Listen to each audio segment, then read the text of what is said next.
Your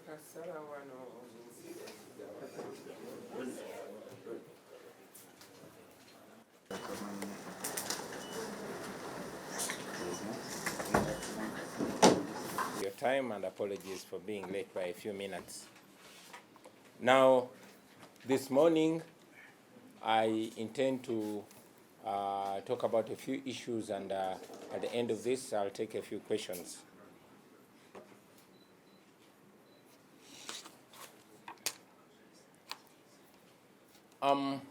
Today, I want to address the issue of the sanctions as a tool against impunity in Uganda. And I'm talking about the international sanctions. Friends, the reason why we always call for sanctions against General Museveni and his officials, and why we celebrate whenever those sanctions are implemented, can only be summarized in one word: impunity.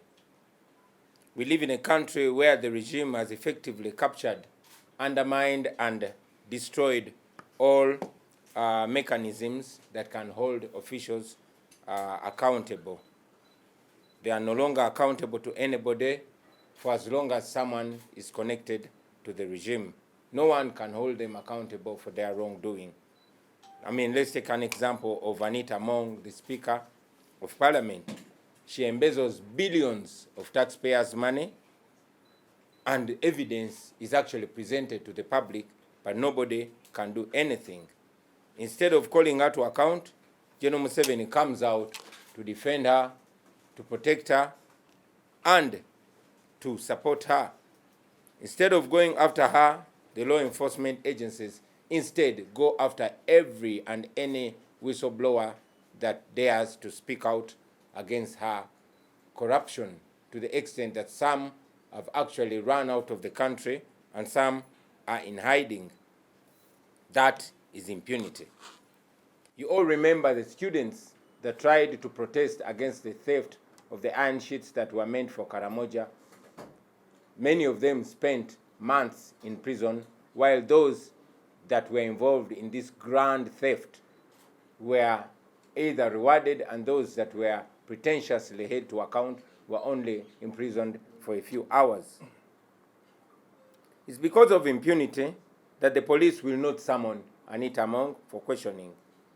Because of impunity, the IGG will not investigate her. The DPP will not sanction charges against her. The courts of law will not summon her. The Auditor General has also been bought and silenced by another service award. Any MP that raises or dares to raise the issue is quickly silenced and humiliated on the floor of Parliament by the same Anita Among. That is impunity. She then continues to live large, enjoying her stolen money. I mean, nobody can touch her, nobody can say a word. No one can call her to account. And that is how those who have killed our people in hundreds go scot-free and elude justice. That is why people who abduct, torture, kill our people, or even rape our supporters are moving around scot-free. And many of them are actually given red carpet reception at public functions. You saw the man that undressed for people being appointed RDC by General Museveni. That is impunity. Like many other institutions of state, the Uganda Human Rights Commission has also been effectively co-opted and destroyed. And that's why you can see Wangadia supporting and ridiculing, supporting the abduction and rape and even sodomy of our supporters in CMI detention. That is impunity. You see her mocking the victims of injustice, the victims of torture, the victims of abduction. That is impunity. She even goes as far as trying to silence the victims of abduction and trying to intimidate their families and co-opt them into silence and compromise. That is impunity. So, with the state of affairs, citizens are left with only two options: either to rise up and put an end to this nonsense once and for all, using whatever means are available to them, or to appeal to the international community to take measures including sanctions, which the regime has clearly refused to take against its corrupt and criminal officials. Ladies and gentlemen, travel bans, asset freezes and others, may not put the corrupt and brutal officials in prison, but at least they go far to block them from enjoying with impunity their, or even invest their stolen money, the money they stole from poor Ugandans, in their countries. These countries have their act together. These countries are well governed and they respect the rule of law. So we see no need or no importance whatsoever for them to accept impunity, to accept corrupt officials that steal from us. These people deny the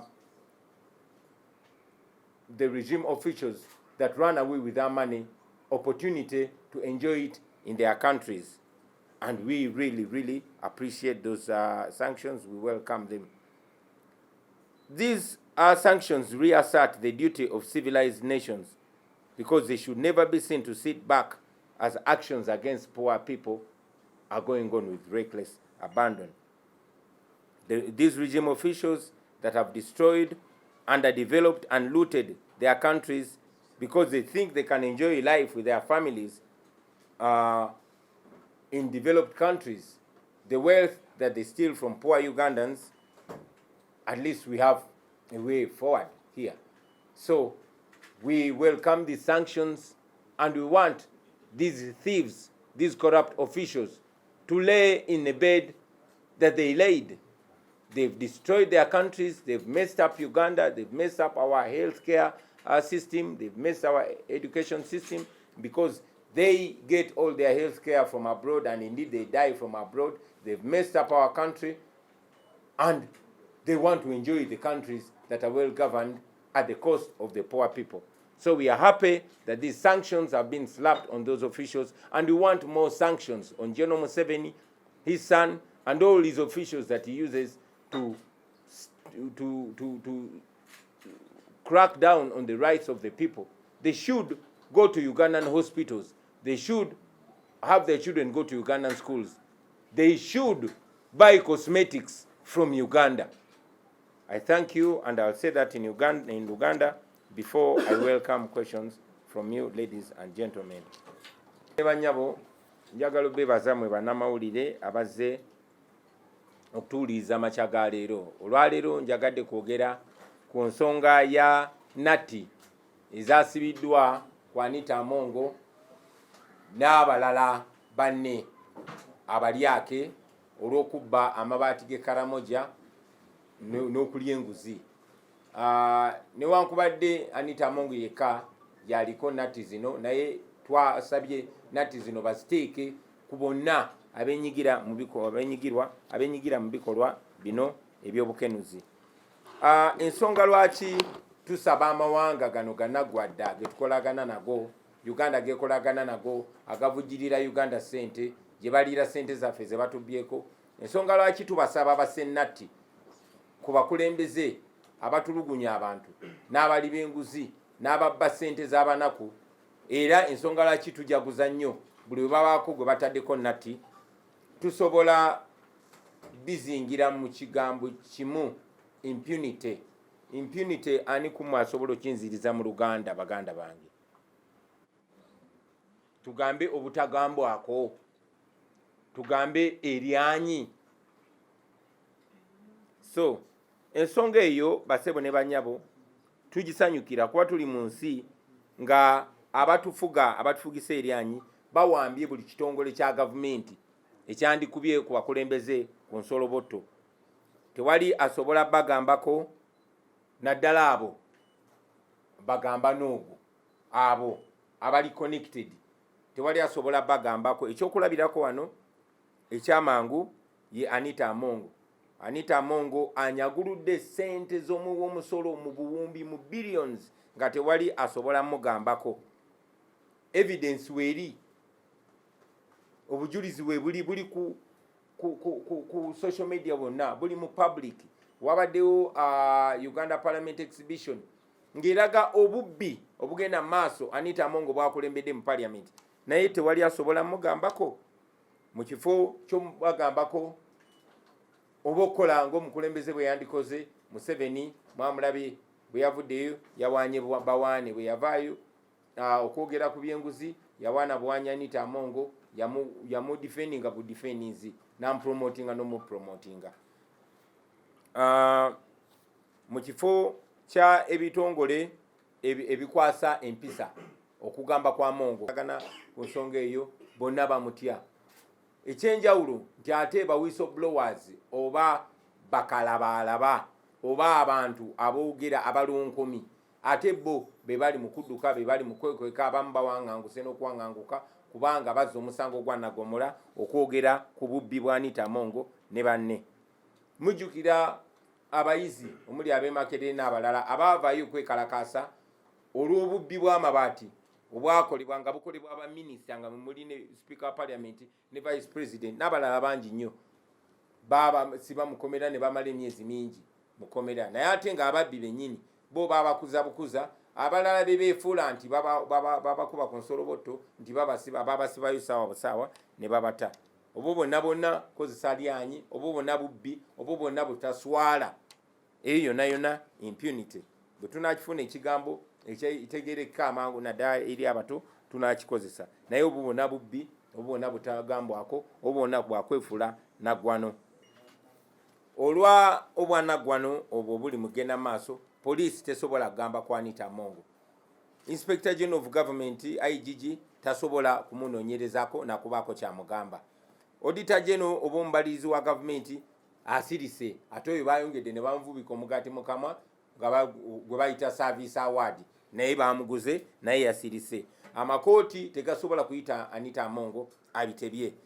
DPP tasobola kugula musango kwa Anita Amongo kubanga bonna bonna babasirisa babakakanya. Omubaka wa Parliament yenna agezaako okusitula eddoboozi lye okwogera ku bubbi obukulemberwa Anita Amongo. Mulabye ebyo bamukola, bamusirisa, bamuvuvuba, bamuswaza bamunyoma. Mwalaba Anita Amongo ng'agamba Honorable Ssekikubo ng'agamba nti byayogera nonsense bya kigwagwa. Ku bubuna bwanaggwano eyo yonna ye impunity egenda maaso mu Uganda yaffe. So Anita Amongo agenda maaso kweyagalira mu ssente ze, agenda maaso okugula buli kyabbeeyi, agenda maaso okunyumirwa ssente zabbye mu bannayuganda nga bwazisipending ebweru w'eggwanga, bwazinvesting ebweru w'eggwanga n'ebirala ebikwatagana ku nsonga eyo. Tewali asobola mugambako. Yensonga lwaki n'abo abatemudde abantu baffe ebikumi n'ebikumi bali free, batambula teri abagambako, batuuka ne ku mikolo gya gavumenti babateerawo red carpet. N'abakoze ebyobuwemu ebiswaze ebisingira ddala, mwalabye omusajja yavaayo n'akunamira eggwanga naye nga Museveni yamukuzizza n'amufuula RDC owe waffe Gomba. Bwe bwo obutagambwako bwe bwanaggwano obuli mugenda maaso mu ggwanga lyaffe Uganda. So n'okufaananako ng'ebitongole byonna byonna ebiwambiddwa ne byonoonebwa, n'ekitongole ky'eddembe ery'obuntu Uganda Human Rights Commission nakyo kyawambibwa ne kyonoonebwa. Mwalaba mukyala wa Ngadya nga y'omu kubawagira okuwamba abantu, y'omu kubawagira okubuzaawo abantu n'okurepinga abakazi n'abasajja okubasiyaga nga babasiyagira mu CMI. Mwalaba abamu abaavaayo ne bakyogerako, Wangadya nga yabalemesa. Wangadya yavaayo n'agamba n'okugamba nti abantu abaawambibwa famire zaabwe nga zivuddeyo, n'agamba abo tebaliyo bakiwaani. Kaakati ekyo kye bayita impunity, basebo ne bannyabo. Wangadya ssentebe oba nantebe w'akakiiko ak'eddembe ly'obuntu, ate ye kennyini yagezaako n'ogezaako okugulirira famire zaabo ab'abantu abaawambibwa n'obbatiisatiisa okusirika okulekeraawo okwogera ku nsonga eno. Obwo bwanaggwano eyo impunity, basebo ne bannyabo. So mu mbeera eyo abannayuganda baba basigaza ebyokukola bibiri byokka, either kwekumamu omuliro bakozese embeera yonna yonna gye basobola okustopinga bino ebigenda maaso n'okwegobako bano ababbi. Ekyo bwe kiba kiganye nga bwe bagezaako kiremesa nga bakozesa emmundu nga bakozesa ettemu, ekyokubiri kiba kutuukirira oba kusaba agamawanga getukolagana nabo gwago international community ng'ate ge mawanga agavujjirira gavumenti ya Museveni sente gegayimirizaawo gavumenti eno kwe kugasaba okubaako kye gakola obutawagira bikolobero biri mugenda maaso mu ggwanga. So twagala mumanye nti okubagaana okugenda mu mawanga gano okuwamba ebyobugagga byabwe n'eby'abantu baabwe kiyinza obutateeka bano ababbi n'abatemu mu makomera, naye ate kiyambako kubanga kibalemesa okugenda mu mawanga gano gye batereka sente zaffe gye bainvestinga sente zaffe okuzinyumirwa. Bwe banga bwe Uganda bwe buliri bwabwe babwebakemu nga bwe babwaze. Twagala babeere wano e Uganda, bagende mu malwaliro gaffe, batambulire ku nguudo zaffe, bizinesi bagikolere wano, n'ebizigo nabyo babigule mu Uganda. Njagala bebaza olw'okumpuliriza era ngenda kubasaba abalina ebibuuzo mubimbuuze bassebo ne bannyabo. Mwebale nnyo, mwebaliride.